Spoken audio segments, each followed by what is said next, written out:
सोमवार व्रत की महापुण्य फल देने वाली कथा। सोमवार का व्रत चंद्रदेव और भगवान भोलेनाथ की अर्चना हेतु किया जाता है। इस व्रत को श्रद्धा पूर्वक करने से मानसिक कलेशों से छुटकारा मिलता है एवं सभी मनोकामनाएं पूर्ण होती है। सोमवार के दिन उपवास रखकर भगवान शंकर, माँ पार्वती की पूजा अर्चना करनी चाहिए तथा दिन में एक बार भोजन करना चाहिए। सोमवार का व्रत रखने से स्त्रियों को पति पुत्र का सुख मिलता है। अब आइए हम श्रवण करते हैं सोमवार व्रत की पौराणिक कथा को बड़े ही श्रद्धा प्रसन्नचित मन से पूरा अवश्य सुनेगा और दूसरे भक्तों के पास भी शेयर कीजिएगा और कमेंट बॉक्स में हर हर महादेव अवश्य लिखेगा। कथा इस प्रकार है। किसी नगर में एक धनी व्यापारी रहता था। दूर दूर तक उसका व्यापार फैला हुआ था। नगर के सभी लोग उस व्यापारी का सम्मान करते थे।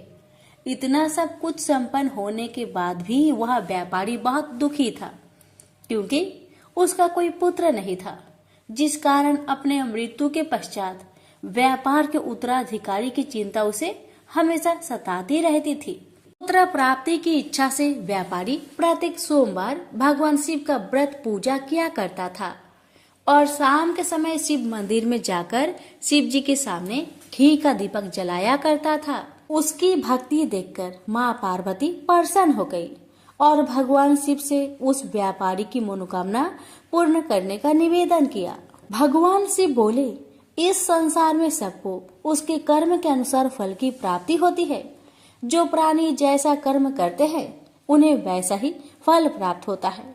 शिव जी द्वारा समझाने के बावजूद माँ पार्वती नहीं मानी और उस व्यापारी की मनोकामना पूर्ति हेतु वे शिव जी से बार बार अनुरोध करती रही। अंततः माता के आग्रह को देखकर भगवान भोलेनाथ को उस व्यापारी को पुत्र प्राप्ति का वरदान देना पड़ा। वरदान देने के पश्चात भोलेनाथ माँ पार्वती से बोले, आपके आग्रह पर मैंने पुत्र प्राप्ति का वरदान तो दे दिया, परंतु इसका यह पुत्र 16 वर्ष से अधिक समय तक जीवित नहीं रहेगा। उसी रात भगवान शिव उस व्यापारी के स्वप्न में आए और उसे पुत्र प्राप्ति का वरदान दिया और उसके पुत्र की 16 वर्ष तक जीवित रहने की भी बात बताई। भगवान के वरदान से व्यापारी को खुशी तो हुई, लेकिन पुत्र की अल्पायु की चिंता ने उस खुशी को नष्ट कर दिया। व्यापारी पहले की तरह सोमवार के दिन भगवान शिव का विधिवत व्रत करता रहा। कुछ महीनों के बाद उसके घर एक अति सुंदर बालक ने जन्म लिया और घर में खुशियां ही खुशियां भर गई। बहुत धूमधाम से पुत्र जन्म का समारोह मनाया गया, परंतु व्यापारी को पुत्र जन्म की अधिक खुशी नहीं हुई, क्योंकि उसे पुत्र की अल्प आयु के रहस्य का पता था। जब पुत्र 12 वर्ष का हुआ तो व्यापारी ने उसे उसके मामा के साथ पढ़ने के लिए बनारसी भेज दिया। लड़का अपने मामा के साथ शिक्षा प्राप्त हेतु चल दिया। रास्ते में जहाँ भी मामा भांजे विश्राम हेतु रुकते, वहीं यज्ञ करते और ब्राह्मणों को भोजन कराते। लंबी यात्रा के बाद मामा भांजे एक नगर में पहुँचे। उस दिन नगर के राजा की कन्या का विवाह था, जिस कारण पूरे नगर को सजाया गया था। निश्चित समय पर बारात आ गई, लेकिन वर का पिता अपने बेटे के एक आंख से काने होने के कारण बहुत चिंतित था। उसे भय था कि इस बात का पता चलने पर कहीं राजा विवाह से इनकार न कर दे, इससे उसकी बदनामी भी होगी। जब वर के पिता ने व्यापारी के पुत्र को देखा तो उसके मस्तिष्क में एक विचार आया। उसने सोचा, क्यों ना इस लड़के को दुल्हा बनाकर राजकुमारी से विवाह करा दूं। विवाह के बाद इसको धन देकर विदा कर दूंगा और राजकुमारी को अपने नगर ले जाऊंगा। वर के पिता ने लड़के के मामा से इस संबंध में बात की। मामा ने धन मिलने की लालच में वर के पिता की बात को स्वीकार कर ली। लड़के को दूल्हे का वस्त्र पहनाकर राजकुमारी से विवाह कर दिया गया। राजा ने बहुत सारा धन देकर राजकुमारी को विदा किया। शादी के बाद लड़का जब राजकुमारी के साथ लौट रहा था तो वह सच नहीं छिपा सका और उसने राजकुमारी के ओढ़ने पर लिख दिया, राजकुमारी, तुम्हारा विवाह मेरे साथ हुआ था। मैं तो बनारसी पढ़ने के लिए जा रहा हूँ और अब तुम्हें जिस नवयुवक की पत्नी बनना पड़ेगा वह कान्हा है। जब राजकुमारी ने अपनी ओढ़नी पर लिखा हुआ पढ़ा तो उसने कान्हे लड़के के साथ जाने से इनकार कर दिया। राजा को जब ये सब बातें पता लगी तो उसने राजकुमारी को महल में ही रख लिया। उधर लड़का अपने मामा के साथ बनारसी पहुंच गया और गुरुकुल में पढ़ना शुरू कर दिया। जब उसकी आयु 16 वर्ष की हुई तो उसने यज्ञ किया। यज्ञ की समाप्ति पर ब्राह्मणों को भोजन करवाया और खूब अन्य वस्त्र दान किए। रात को वह अपने शयन कक्ष में सो गया। शिव के वरदान के अनुसार शयन अवस्था में ही उसके प्राण पेखरू उड़ गए। सूर्योदय पर मामा मृत भांजे को देखकर रोने पिटने लगा। आसपास के लोग भी एकत्र होकर दुख प्रकट करने लगे। लड़के के मामा के रोने विलाप करने के स्वर समीप से गुजरते हुए भगवान शिव और माता पार्वती ने भी सुने। माता पार्वती ने भगवान से कहा, प्राणनाथ, मुझे इसके रोने का स्वर सहन नहीं हो रहे। आप इस व्यक्ति के कष्ट को अवश्य दूर करें। भगवान शिव ने माता पार्वती के साथ अदृश्य रूप में समीप जाकर देखा तो भोलेनाथ माता पार्वती से बोले, यह तो उसी व्यापारी का पुत्र है जिसे मैंने 16 वर्ष की आयु का वरदान दिया था। इसकी आयु पूरी हो गई है। माँ पार्वती ने फिर भगवान शिव से निवेदन कर उस बालक को जीवन देने का आग्रह किया। माता पार्वती के आग्रह पर भगवान शिव ने उस लड़के को जीवित होने का वरदान दिया और कुछ ही पल में वह जीवित होकर उठ बैठा। शिक्षा समाप्त करके लड़का मामा के साथ अपने नगर की ओर चल दिया। दोनों चलते हुए उसी नगर में पहुंचे जहां उसका विवाह हुआ था। उस नगर में भी यज्ञ का आयोजन किया। समीप से गुजरते हुए नगर के राजा ने यज्ञ का आयोजन देखा और उसने तुरंत ही लड़के और उसके मामा को पहचान लिया। यज्ञ के समाप्त होने पर राजा मामा और लड़के को महल में ले गया और कुछ दिन उन्हें महल में रखकर बहुत सा धन वस्त्र आदि देकर राजकुमारी के साथ विदा कर दिया। इधर भूखे प्यासे रहकर व्यापारी और उसकी पत्नी बेटे की प्रतीक्षा कर रहे थे। उन्होंने प्रतिज्ञा कर रखी थी कि यदि उन्हें अपने बेटे की मृत्यु का समाचार मिला तो दोनों अपने प्राण त्याग देंगे। परंतु जैसे ही उसने बेटे के जीवित वापस लौटने का समाचार सुना तो वह बहुत प्रसन्न हुआ। वह अपनी पत्नी और मित्रों के साथ नगर के द्वार पर पहुंचा। अपने बेटे के विवाह का समाचार सुनकर पुत्र वधू राजकुमारी को देखकर उसकी खुशी का ठिकाना न रहा। उसी रात भगवान शिव ने व्यापारी को सपने में आकर कहा, हे श्रेष्ठी, मैंने तेरे सोमवार व्रत करने और व्रत कथा सुनने से प्रसन्न होकर तेरे पुत्र को लंबी आयु प्रदान की है। पुत्र की लंबी आयु जानकर व्यापारी बहुत प्रसन्न हुआ। शिव भक्त होने तथा सोमवार का व्रत करने से व्यापारी की सभी मनोकामनाएं पूर्ण हुई। इसी प्रकार जो भक्त सोमवार का विधिवत व्रत करते हैं और व्रत कथा सुनते हैं उनकी सभी इच्छाएं पूरी होती है। हमसे बोलिए उमापति शंकर भगवान की जय। यह कथा उस समय की है जब भगवान शिव को वर के रूप में प्राप्ति के लिए देवी पार्वती जंगल में घोर तपस्या में लीन थी। उनकी ऐसी तपस्या देखकर समस्त देवगण शिव जी से प्रार्थना कर रहे थे कि हे देवाधिदेव, पार्वती की मनोकामना को पूरा करे। भगवान शिव ने सप्त ऋषियों को पार्वती की परीक्षा लेने के लिए भेजा। सप्त ऋषियों ने शिव जी की अनेक अवगुण का जिक्र किया, फिर भी पार्वती को शिव के अलावा किसी और से विवाह मंजूर नहीं था। विवाह से पहले जगत पिता शिव अपने होने वाली पत्नी पार्वती में इस जगत के सभी प्राणियों के प्रति उनकी दया भाव को लेकर आश्वस्त होना चाहते थे। इसलिए शिव जी ने स्वयं भी पार्वती की परीक्षा ली। भगवान भोलेनाथ पार्वती की तपस्या से खुश होकर एक दिन प्रकट हुए और वरदान देकर पुनः अंतर्ध्यान हो गए। उसके कुछ ही देर बाद वही पास के एक तालाब में विशाल मगरमच्छ ने एक बालक को पकड़ लिया। बालक अपनी प्राण की रक्षा के लिए चिल्लाने लगा। पार्वती से उस बालक की चीख सुनी नहीं गई। द्रवित हृदय से करुणामयी माता पार्वती उस तालाब की ओर भागी। वहां पहुंचकर देखती है कि एक विशाल मगरमच्छ ने एक नन्हे बालक को तालाब के अंदर खींच कर ले जाने की चेष्टा कर रहा है। बालक देवी पार्वती को देखकर रोने लगा और बोला, हे माता, मुझे इस दुष्ट मगरमच्छ से बचा लो। इस संसार में मेरा न पिता है, न माता है और ना ही कोई मित्र। आप ही मेरी प्राण की रक्षा कर सकते हैं। ये सुन माता पार्वती की हृदय और भी द्रवित हो गई और वो बोली, हे ग्रह, तुम इस नन्हे बालक को छोड़ दो। मगरमच्छ बोला, मैं भला क्यों छोड़ूं? इस समय पर जो मुझे मिलता है उसे अपना आहार समझकर ग्रहण कर लेता हूँ। यही मेरा नियम है। मैं इस बालक को नहीं छोड़ूंगा।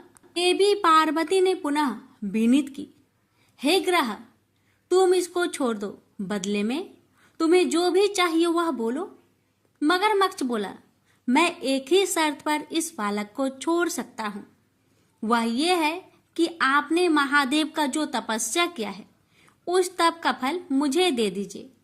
माता पार्वती तुरंत तैयार हो गई। वो बोली, मैं अपने तप का फल तुम्हें दे दूंगी, लेकिन तुम इस बालक को मुक्त करो।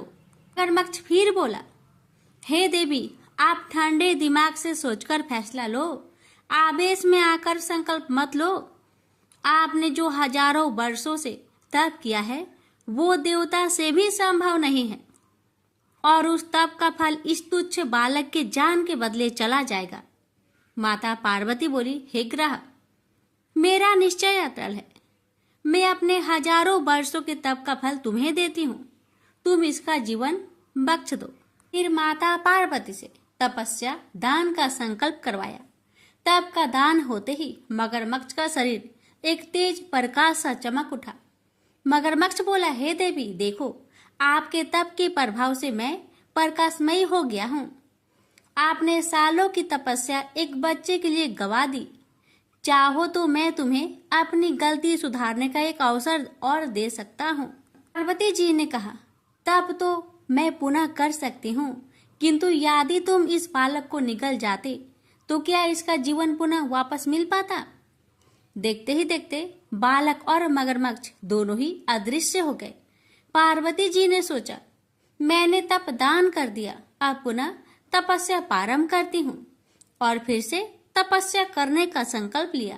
संकल्प लेते ही फिर से भगवान शिव प्रकट हुए और बोले, हे पार्वती, भला अब क्यों तपस्या करने जा रही हो?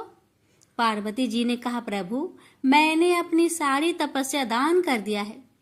आपको पति के रूप में पाने के लिए मैं फिर से वैसा ही कठिन तपस्या कर आपको प्रसन्न करूंगी।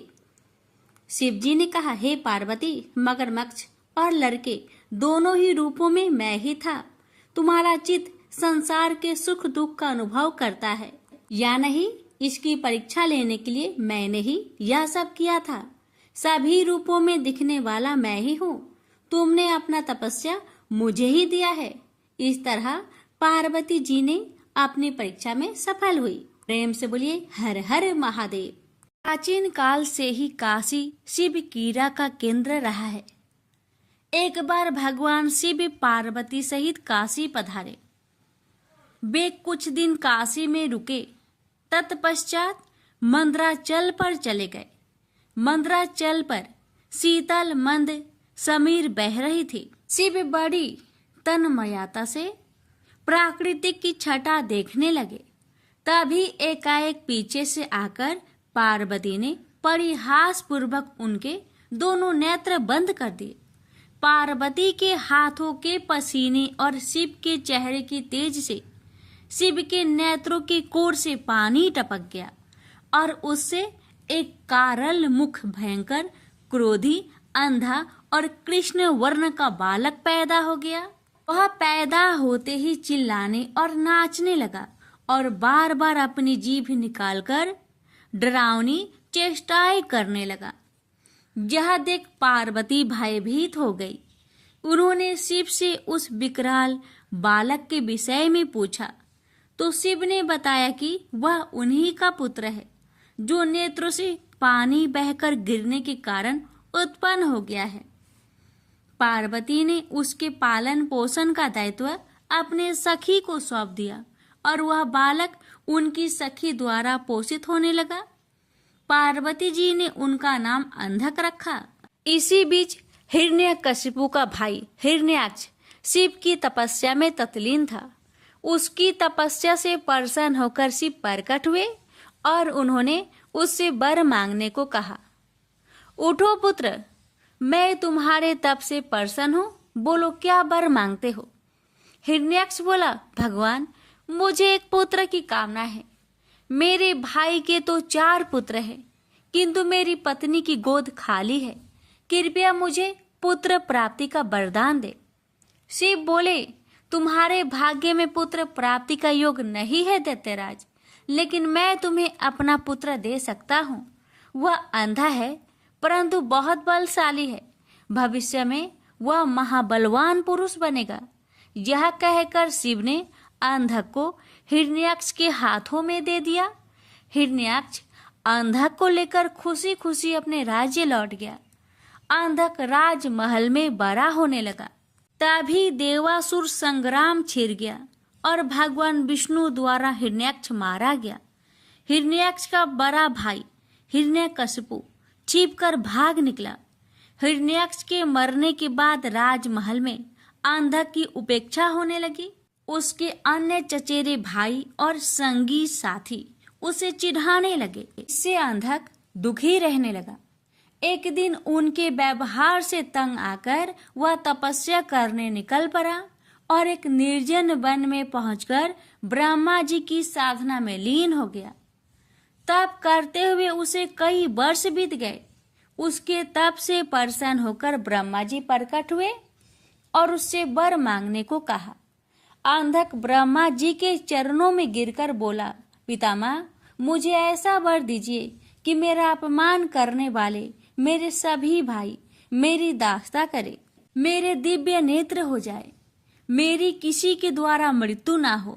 यह सुनकर ब्रह्मा जी बोले, और सब तो ठीक है बस, तुम्हारे नेत्र दिव्य हो जाएंगे। तुम्हारे सारे भाई भी तुम्हारा दास्ता स्वीकार कर लेंगे, किंतु तुम मनुष्य हो और काल चक्र का नियम है कि कोई भी मनुष्य मृत्यु से अछूता नहीं रह सकता। अंधक बोला, तो फिर ऐसा ही वरदान दीजिए कि मेरे शरीर से निकले रक्त की एक एक बूंद से मेरे जैसे पराक्रमी वीर उत्पन्न हो जाए। ब्रह्मा जी बोले, ठीक है, मैं तुम्हें यह वरदान देता हूँ, साथ ही ये भी वरदान देता हूँ कि तुम्हारी मृत्यु विष्णु तथा शिव के द्वारा नहीं होगी। अंधक को वरदान देकर ब्रह्मा जी अंतर्ध्यान हो गए और अंधक वरदान पाकर एकदम सुपुष्ट एवं नेत्रवान पुरुष बन गया। वह वापस दैत्यपुरी लौट आया। वरदान प्राप्त करके वह बेहद कामुक हो गया। उसके अत्याचारों से नाग, यक्ष तथा देव गंधर्व सभी दुखी रहने लगे। वे सब ब्रह्मा जी की शरण में पहुंचे, किंतु ब्रह्मा जी ने उन्हें कोई अवशासन नहीं दे सके, क्योंकि अंधकासुर उन्हीं के वरदान स्वरूप तो यह उत्पात मचाए हुए था। आखिर निराश होकर सब लोग शिव के पास पहुंचे और उन्हें अंधकासुर के अत्याचारों के बारे में अवगत कराया। शिव ने उन्हें आश्वस्त किया। आश्वस्त होकर वे अपने स्थानों को लौट गए। शिव पार्वती मंद्राचल पर्वत पर ठहरे हुए थे। तभी एक बार अंधक अपनी सेना के साथ मंद्राचल पर्वत पर पहुंचा। पर्वत की सुरमया देखकर वह विभोर हो उठा। उसने सोचा, कितना सुंदर स्थान है, क्यों न यहाँ अपने लिए एक अस्थायी नगर का निर्माण करा दिया जाए। यह सोच उसने अपने एक सेवक को आदेश दिया, तुम कोई उचित स्थान तलाश करो जहाँ हमारे लिए एक शानदार महल बन सके। आज्ञा पाकर सेवक उचित स्थान की खोज में निकल पड़ा। कुछ दूर जाने पर उसे एक जटाधारी पुरुष तप करता दिखाई दिया। उसके समीप ही एक सुंदर स्त्री बैठी हुई थी। उसने सोचा, वाह क्या सुंदरी है, लेकिन यह इस तपस्वी के पास क्या कर रही है। इसे तो राजमहल की शोभा होनी चाहिए। चलकर महाराज को सूचित करूं। यह सोचकर वह वापस लौट आया और अंधक को सारा वृत्तांत कह सुनाया। सुनकर अंधक बोला, फिर से जाओ और उस सुंदरी को उठाकर मेरे पास ले आओ और उसके साथ के तपस्वी पुरुष को कह देना कि मैं दैत्यराज अंधक का दूत हूँ और उनके लिए इस सुंदरी को ले जाना चाहता हूँ। दूत पुनः उसी स्थान पर जा पहुंचा। तब तक शिव भजन पूजा से निवृत्त हो चुके थे। उसने अपने स्वामी अंधक का आदेश उन्हें कह सुनाया। सुनकर शिव ने उनसे कहा, जाओ अपने महाराज से कह देना कि किसी की पत्नी पर कुदृष्टि डालना बहुत ही अनुचित कार्य होता है। यह सुनकर दूत वापस लौट आया। उसने अंधक को शिव द्वारा दिया गया उत्तर सुना दिया। सुनकर अंधक गुस्से से आग बबूला हो उठा। वह अपनी सेना की एक टुकड़ी लेकर शिव पर टूट पड़ा, लेकिन शिव के गण वीरभद्र ने उन्हें मारकर भगा दिया। अंधक के सेनापति नील ने मायावी हाथी का भेष धारण किया और वह शिव गणों की ओर लपका। यह देख वीरभद्र ने तुरंत सिंह का भेष धारण कर लिया और नील का वध कर डाला। दूसरी ओर नंदी अंधक से युद्ध कर रहा था। उसने इतने प्रबल वेग से आक्रमण किया कि अंधक को जान बचाने के अलावा और कुछ न सूझ सका और वह अपनी सेना सहित भाग गया। अंधक के पराजित होकर भागने के पश्चात शिव पशुपत नामक व्रत करने लगे। पार्वती को उन्होंने मंद्राचल स्थित देवी मंदिर में भेज दिया और शिव के गण देवी के मंदिर पर पहरा देने लगे। अंधक अपनी पराजय को न भूल सका। उसने पुनः सेना एकत्र की और हमला कर घनघोर युद्ध छिड़ गया। अंधक ने नंदीश्वर को मूर्छित कर दिया। देवर्षि नारद द्वारा यह समाचार विष्णु तक पहुंचाया गया।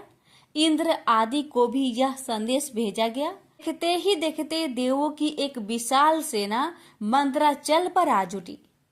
देव और दैत्यों में भयानक युद्ध छिड़ गया, लेकिन दैत्यों की प्रबल मार के आगे देवताओं की हार होने लगी। उनके पैर उखड़ने लगे। अंधक ने एक बार फिर शिव के पास संदेश भिजवाया कि उस स्त्री को मुझे सौंप दो और अपनी जान बचा लो, अन्यथा शीघ्र ही अन्य देवों के साथ साथ तुम्हें भी यमलोक पहुंचना पड़ेगा। यह संदेश सुनकर शिव के नेत्र जल उठे। उन्होंने हुक्कार भरते हुए अपना त्रिशूल उठा लिया। तभी घबराया हुआ नंदी वहां पहुंचा और शिव से बोला, प्रभु, दैत्य सेना बहुत ही प्रबल है। हमारे समस्त गण मारे गए। देवता मैदान छोड़कर भाग निकले। मैं किसी तरह जान बचाकर आया हूँ। शिव बोले, धैर्य रखो नंदीश्वर, उस दैत्य का अंत समय आ पहुंचा है। मैं स्वयं युद्ध भूमि में चलता हूँ। यह कहकर शिव युद्ध भूमि में पहुंचे और अंधक से भिड़ गए। भयानक युद्ध छिड़ गया। भगवान शिव लगातार अंधक के बाणों से अपना बचाव करते हुए त्रिशूल से प्रहार करते रहे, किंतु उनका हर प्रयत्न विफल हो रहा था। ऐसे ही अंधक का कोई अंग घायल होता, उससे रक्त निकलता और उस रक्त से उस जैसे ही अनेक दैत्य पैदा हो जाते थे। उधर शुक्राचार्य अपनी संजीवनी विद्या के बल पर मरे हुए दैत्यों को पुनः जीवित कर देते थे। स्वरूप शिव के चारों ओर दैत्यों की एक विशाल सेना खड़ी हो गई। शिव ने अपने गणों को आदेश दिया कि शुक्राचार्य को बांधकर यहाँ ले आए, ताकि वे दैत्यों को पुनः जीवित न कर सके। गण शुक्राचार्य को बांधकर ले आए और शिव के सम्मुख खड़ा कर दिया। फिर भगवान शिव ने विराट रूप धारण कर लिया। उनका मुंह खुला और देखते ही देखते उन्होंने शुक्राचार्य को निगल लिया। इससे शिव गणों का उत्साह दुगना हो गया। उन्होंने दुगने जोश से दैत्यों का संहार करना आरंभ कर दिया। दैत्य सेना में भगदड़ मच गई और शीघ्र ही सारी सेना मैदान छोड़कर भाग निकली। अकेला अंधक भगवान शिव के सम्मुख डटा रहा। शिव और अंधक में भयानक युद्ध छिड़ गया। अंधक को अपने पर भारी पड़ता देख भगवान शिव ने अपने मुख से एक महाज्वाला उत्पन्न की। वह युगस्वरी थी।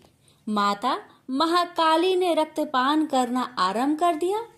शिव त्रिशूल चलाते अंधक के शरीर से रक्त फूटता और माता काली रक्त को जमीन पर गिरने से पहले ही पान कर जाती। इससे अंधक बलहीन हो गया। उसके कदम लड़खड़ाने लगे। भगवान शिव ने उसके हृदय को निशाना बनाकर त्रिशूल चलाया और अंधक का हृदय बेध दिया। साथ ही उसे त्रिशूल को ऊपर टांग दिया। अंधक के गिरते रक्त को नीचे खड़ी काली सहित सभी योगिनियां जमीन पर गिरने से पहले ही अपने विशाल मुख में लुप्त करने लगी। फिर युद्ध शांत हो गया, लेकिन ब्रह्मा जी के वरदान स्वरूप अंधक नहीं मर सका। वह त्रिशूल पर टंगा टंगा ही शिव का जाप करता हुआ अपनी भूल का प्रायश्चित करने लगा।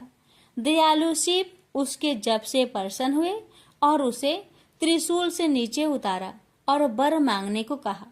अंधक ने शिव के चरणों में प्रणाम करके कहा, भगवान मुझे क्षमा करे, मुझसे बहुत बड़ा अपराध हो गया था। मैंने माता पार्वती पर कुदृष्टि डाली थी।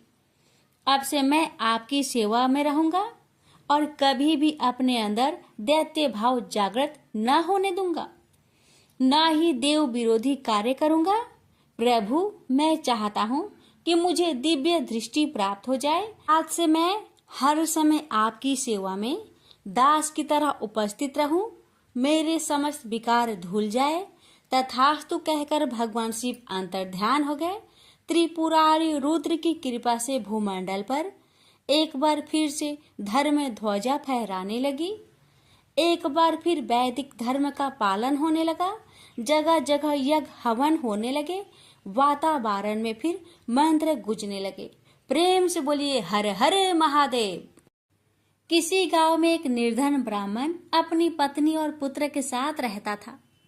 ब्राह्मण को गांव से जो भिक्षा मिलती उसी से वह अपने परिवार का भरण पोषण करता था। एक दिन ब्राह्मणी अपने पति से बोली, मुझे अपनी कोई चिंता नहीं है स्वामी, मैं आपके साथ भूखी प्यासी रहकर भी अपना जीवन व्यतीत कर सकती हूँ, लेकिन मुझे अपने बेटे की भूख प्यास नहीं देखी जाती। ब्राह्मण बोला, मैं तुम्हारी भावनाओं को समझता हूँ प्रिय, लेकिन भाग्य का लेख को विधाता भी नहीं बदल सकता। हमारे भाग्य में निर्धन रहना ही लिखा है। ब्राह्मणी बोली, भाग्य के भरोसे बैठे रहना मूर्खता के सिवा कुछ नहीं। अगर इंसान कोशिश करे तो वह कर्म करके अपने भाग्य को बदल सकता है। आप कहीं परदेश में जाए, मुझे विश्वास है कि आप वहां अच्छी आय करेंगे और हमारा भाग्य बदल जाएगा। ब्राह्मण बोला, तुम्हारी बात तर्क संगत है प्रिय, मगर मुझे भिक्षा मांगने और पंडिताई के सिवा कोई काम नहीं आता।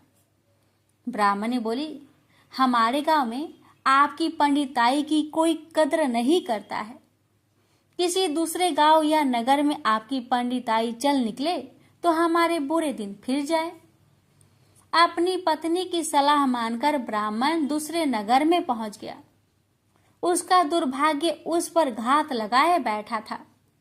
नगर में उसे कोई टके सेर पूछने वाला भी नहीं मिला। हालातों को देखते हुए वह सोचने लगा कि इस नगर से उसका गांव ही अच्छा है। नगरवासी तो पूरे नास्तिक है, उसे भिक्षा तक भी देने को तैयार नहीं है।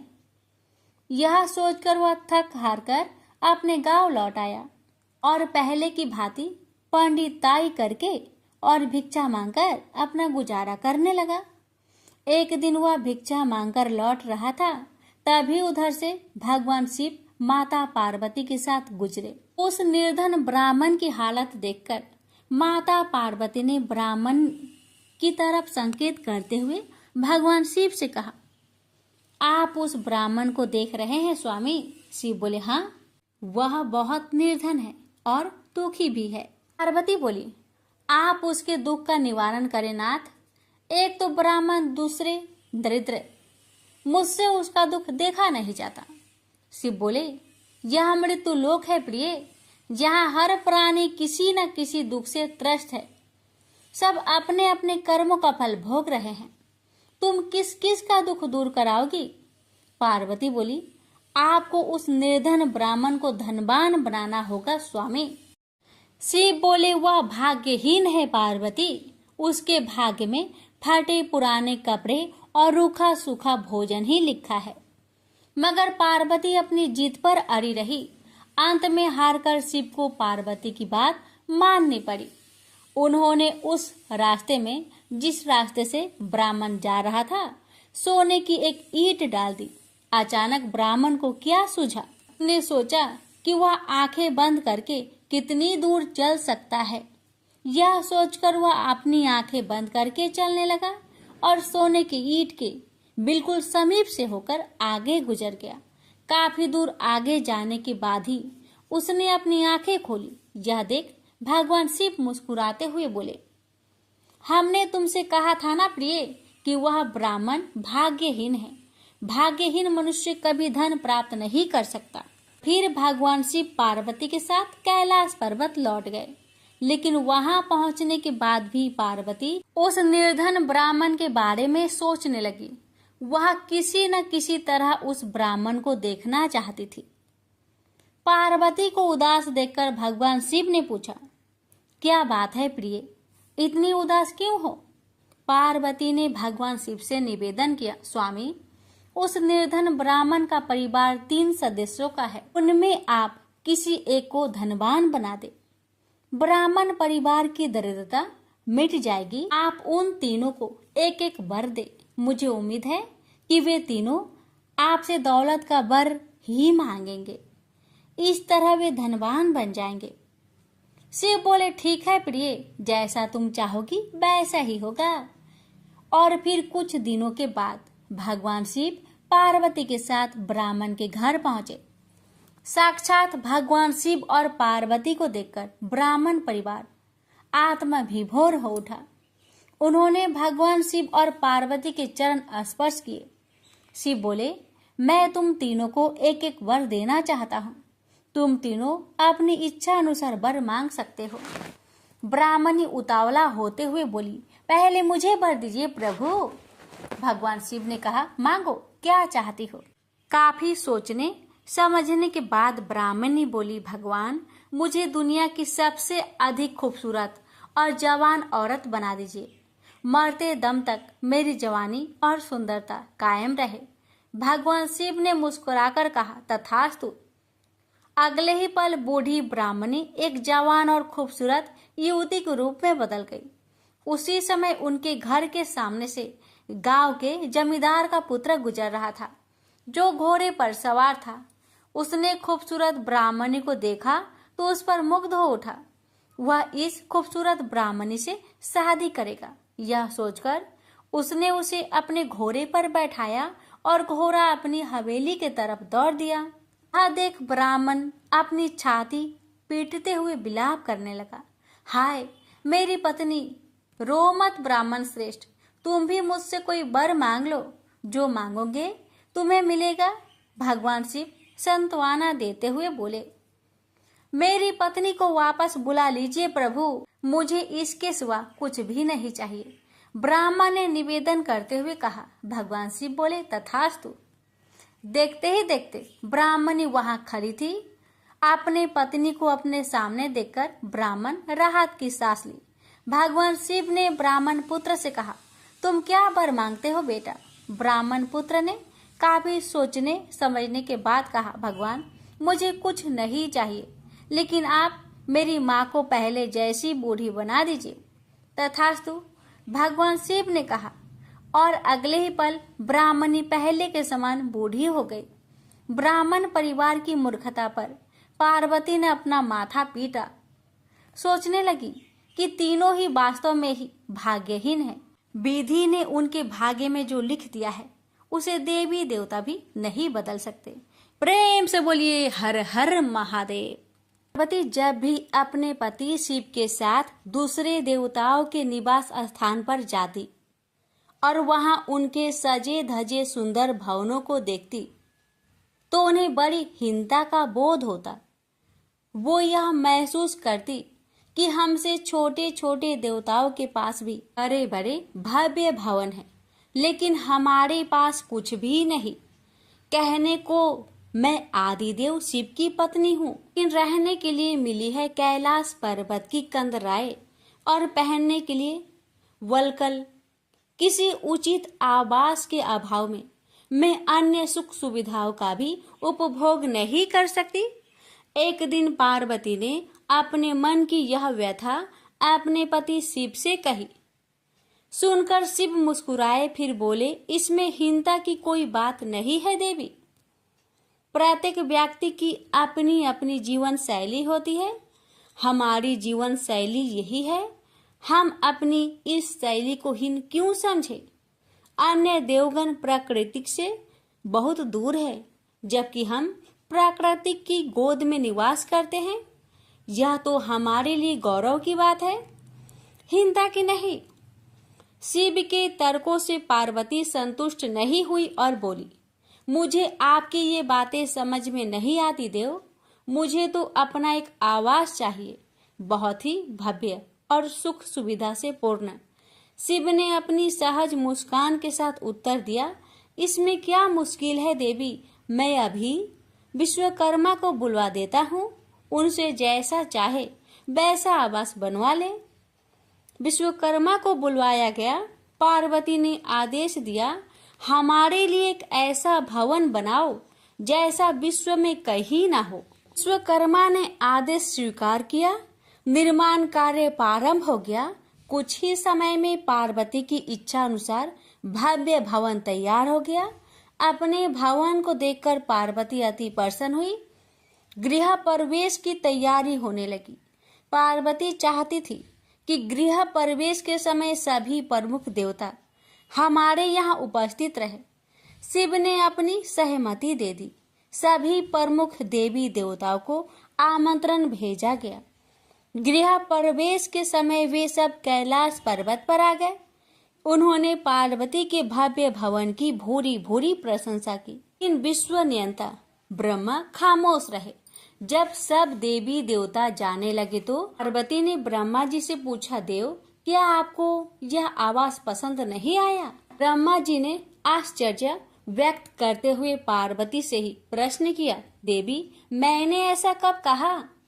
आपके चेहरे की भाव भंगिमा कुछ ऐसा ही कह रही है प्रभु। पार्वती ने अपनी शंका स्पष्ट की। फिर ब्रह्मा जी को मौन देखकर पार्वती ने अपनी बात आगे बढ़ाई, देव आप कुछ संकोच कर रहे हैं, स्पष्ट कहिए क्या बात है? ब्रह्मा जी ने तनिक रुककर उत्तर दिया, देवी और तो सब ठीक है, लेकिन इस प्रसाद पर शनि की कुदृष्टि है।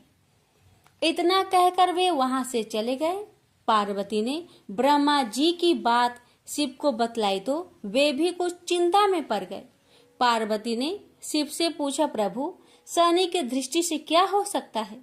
यह प्रसाद जल सकता है? शिव ने उत्तर दिया। यह सुनकर पार्वती भी चिंतित हो गई और बोली, प्रभु इसके लिए कोई उपाय कीजिए। शिव ने निराशा व्यक्त की। शनि के दृष्टि को हटाना सरल नहीं है देवी। शिव का उत्तर सुनकर पार्वती आवेश में आ गई और बोली, सरल क्यों नहीं है? आप अभी शनि लोक जाइए और शनि से कहिए कि वह हमारे प्रसाद पर से अपनी कुदृष्टि हटा ले। यदि वह मान जाए तो आप तत्काल उसे वरदान दे दीजिएगा, और यदि ना माने तो आप अपना डमरू जोर से बजा दीजिएगा। मैं स्वयं अपने प्रसाद को आग लगा दूंगी। यदि प्रसाद को जलना ही है तो यह मेरे ही हाथों से जलेगा, शनि की कुदृष्टि से नहीं। इसके बाद मैं शनि को श्राप दूंगी। पार्वती की इच्छा अनुसार शिव शनि लोक गए। वहां शनि देव ने उनकी अभ्यर्थना की और आदर के साथ आसन पर बैठाया।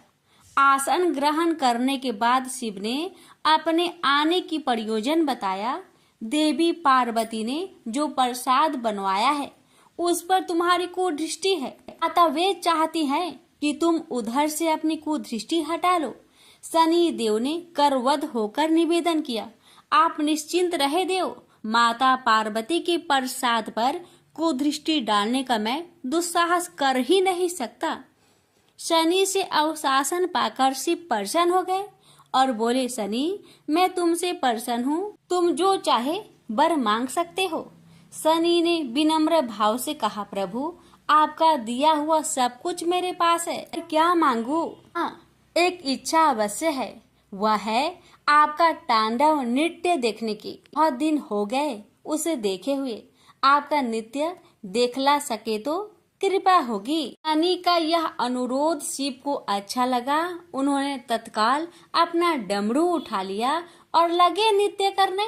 भोले भंडारी ये भी भूल गए कि माता पार्वती ने डमरू की आवाज सुनकर अपने नव निर्मित प्रसाद को जला देने की बात कही थी। बस डमरू बजा बजा कर वे नृत्य करते रहे।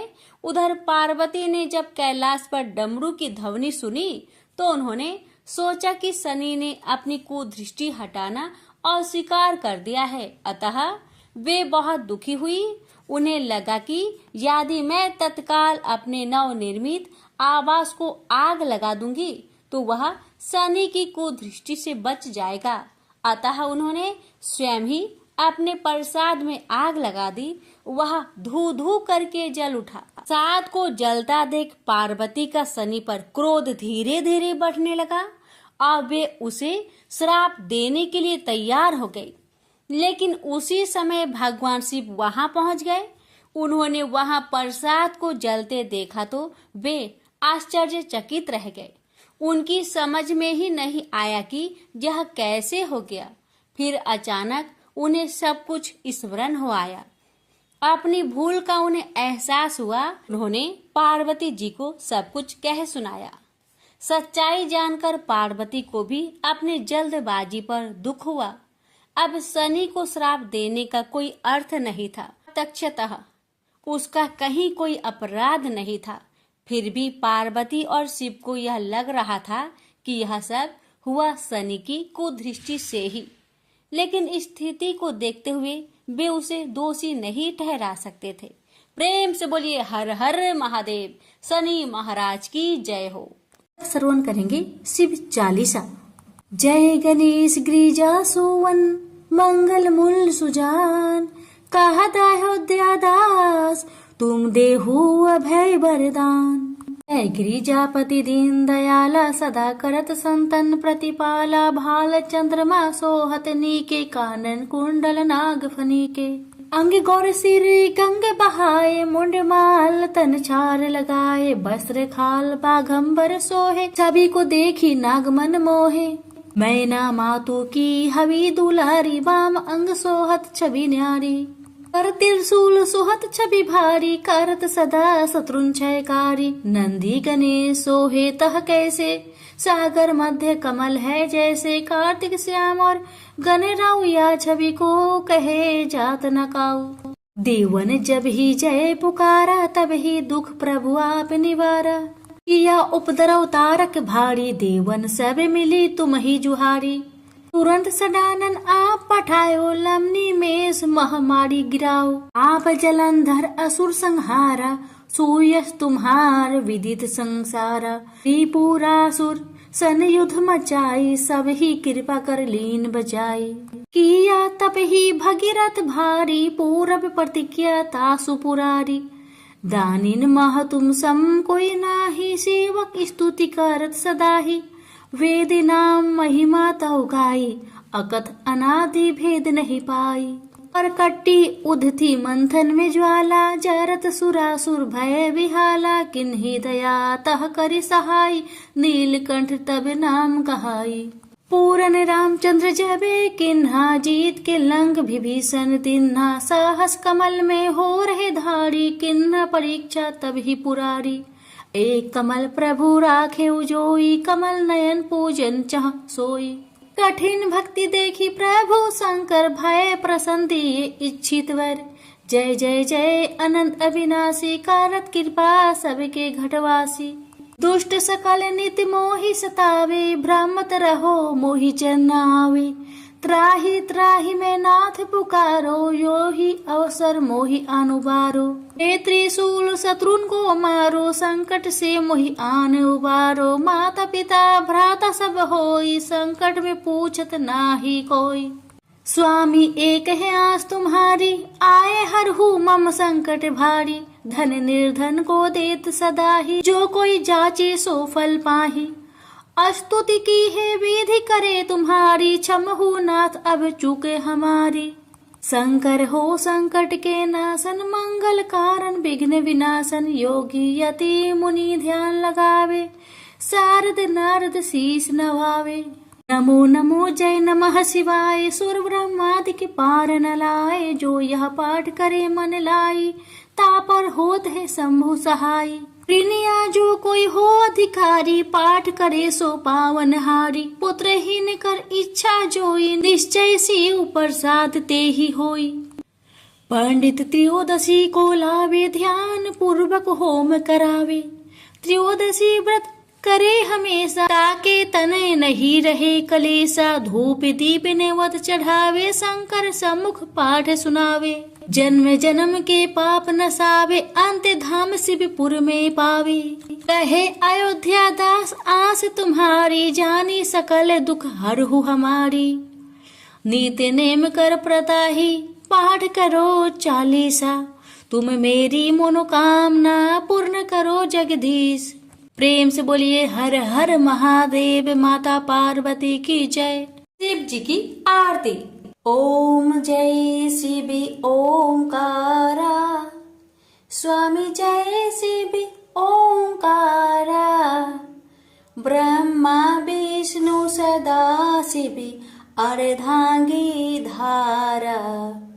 ओम जय शिव ओंकारा, स्वामी जय शिव ओंकारा। एकानन चतुरानन पंचानन राजे, हंसानन गरुड़ासन वृषवाहन साजे। ओम जय शिव ओंकारा, स्वामी जय शिव ओंकारा।